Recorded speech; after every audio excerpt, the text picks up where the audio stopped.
Saudara, jelang pemilihan kepala daerah dari hasil survei terbaru LSI, nama putra bungsu Jokowi Kaisang Pangarep punya elektabilitas tinggi di Jawa Tengah. Salah satunya karena faktor Jokowi. Nama Kaisang pun muncul di Bursa Pilkada Jakarta. Nah, bagaimana membaca efek Jokowi dan Pilkada 2024? Adakah cawe-cawe kepala negara? Selengkapnya akan kami hadirkan dalam ulasan Istana bersama jurnalis Kompas TV, Priska Clarissa. Itu berarti dari segi pengaruh Jokowinya mungkin Kaisang lebih dapat dibandingkan dengan calon lain.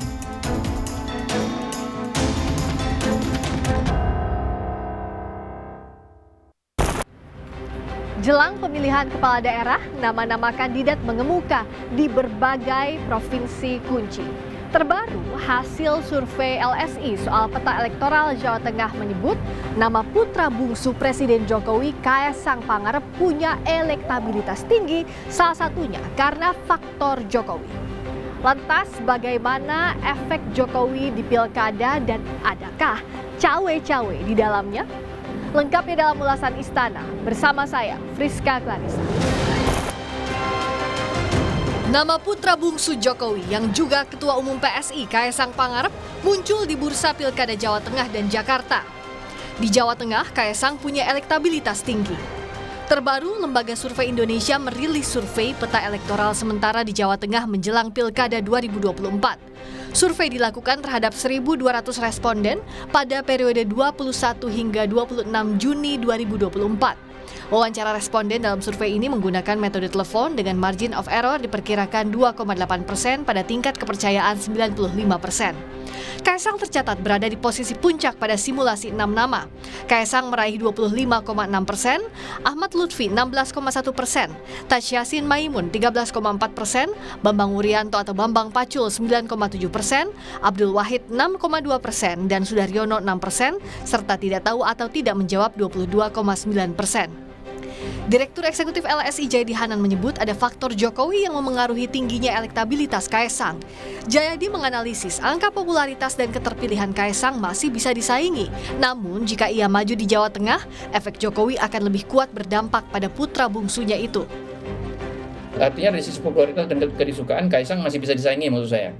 Tapi dari segi pengaruh Pak Jokowi, tentu saja kalau nanti Pak Kaisang benar-benar maju di Jawa Tengah, Pak Jokowi kemudian secara terbuka ataupun tidak terbuka menyatakan dukungannya, tentu afiliasi Pak Jokowi ke Kaisang akan lebih kuat, dugaan saya ya. Itu berarti dari segi pengaruh Jokowinya mungkin Kaisang lebih dapat dibandingkan dengan calon lain. Tapi dari segi popularitas dan kedisukaan masih harus dilihat data berikutnya. PDI Perjuangan mempertimbangkan untuk mengusung Kaisang dalam Pilgub Jawa Tengah. Ketua DPP PDIP Puan Maharani menyebut partainya mengkaji sejumlah nama yang mumpuni untuk maju dalam pilkada. Nama Kaisang masuk pertimbangan karena elektabilitasnya dinilai bagus berdasarkan hasil survei di Jawa Tengah. Juga ada Mas Kaisang. Nggak apa-apa, bagus. Tapi kan Mas Pacul mungkin lebih ini di Jateng, tapi kok malah Mas Kaisang. Ya nggak apa-apa, bagus Kaisang. Itu mungkin dipertimbangkan nggak sih? Iya dong, menjadi salah satu pertimbangan juga. Partai Gerindra juga membuka peluang untuk mengusung Kaisang di Pilgub Jawa Tengah. Namun Gerindra masih menunggu kesediaan Kaisang untuk maju atau tidak di Pilgub Jawa Tengah. Ya, nama Mas Kaisang kan muncul di mana-mana, bagus surveinya. Di Jakarta juga sebagai cawagup, beliau muncul di konstituen kami. Di Jawa Tengah demikian juga, ya, jadi kami menunggu saja apakah yang paling penting dan pertama adalah yang bersangkutan berkenan atau tidak. Kalau ada signal yang cukup kuat misalnya yang bersangkutan berkenan, tentu kami akan bahas di internal partai kami dan di Koalisi Indonesia Maju. Tak hanya di Pilkada Jateng, nama Kaisang juga santer jadi kandidat di Pilgub Jakarta. Saat ditanya akan maju di Pilkada Jawa Tengah atau Jakarta, Kaisang meminta semua pihak sabar menunggu. Ia bilang akan ada kejutan di bulan Agustus nanti. Ya itu kan ini ya alhamdulillah aja. Tapi baik lagi untuk Jakarta ataupun Jawa Tengah. Seperti yang saya bilang, tunggu kejutannya di bulan Agustus. Soal Kaisang maju ke Jakarta, sebelumnya Sekretaris Jenderal Partai Keadilan Sejahtera Abu Bakar Al-Habsyi menyebut Presiden Jokowi cawe-cawe dalam pilkada. PKS menyatakan Jokowi menyodorkan putranya Kaisang Pangarep untuk duduk di Pilkada Jakarta.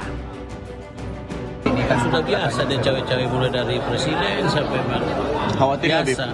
Jadi nggak ada masalah, biar aja. Karena nanti kalau misalnya Pak Jokowi nyodorin Kaisang jadi wakilnya RK misalnya. Sudah nyodorkan. Sudah nyodorkan. Ya, kita lihat saja. Presiden Joko Widodo tegas membantah pernyataan Sekjen PKS yang menyebut dirinya menyodorkan nama Kaisang Pangarep ke partai-partai untuk maju di Pilgub Jakarta. Jokowi membantah dirinya cawe-cawe. Ia menegaskan urusan pilkada merupakan urusan parpol. Jokowi pun meminta hal tersebut dikonfirmasi ke masing-masing partai politik. Urusan pilkada itu urusannya partai politik.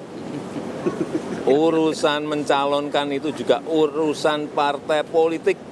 Saya bukan ketua partai, saya bukan pemilik partai.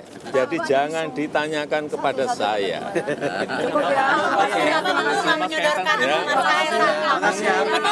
Saya tidak pernah menyodorkan kepada siapapun, kepada partai juga tidak pernah. Tanyakan ke partai-partai. Ya.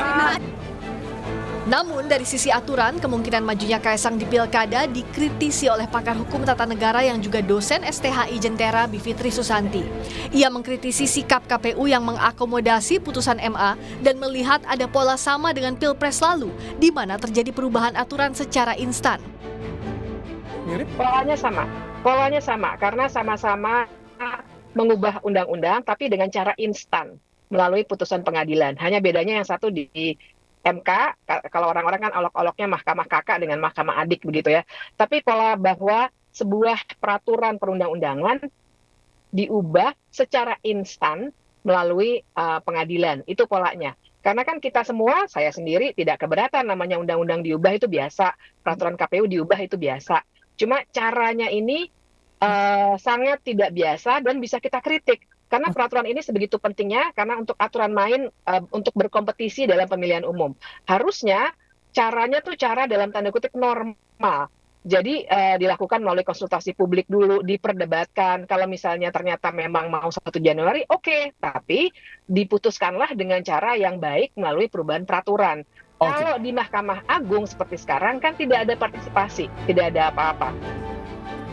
Namun Menko Kemaritiman Luhut Binsar Panjaitan meyakini tak ada cawe-cawe Presiden Jokowi untuk maju di Pilkada Jakarta.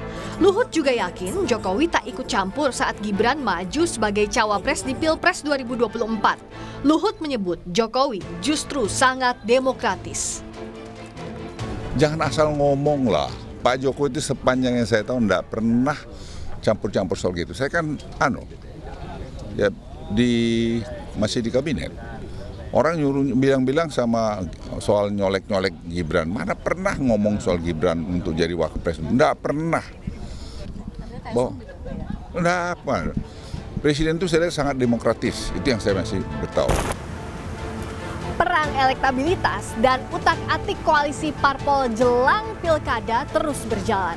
Yang jelas apapun faktor yang digunakan untuk mengerek popularitas dan keterpilihan harus dilakukan sesuai aturan tanpa melibatkan intervensi penguasa.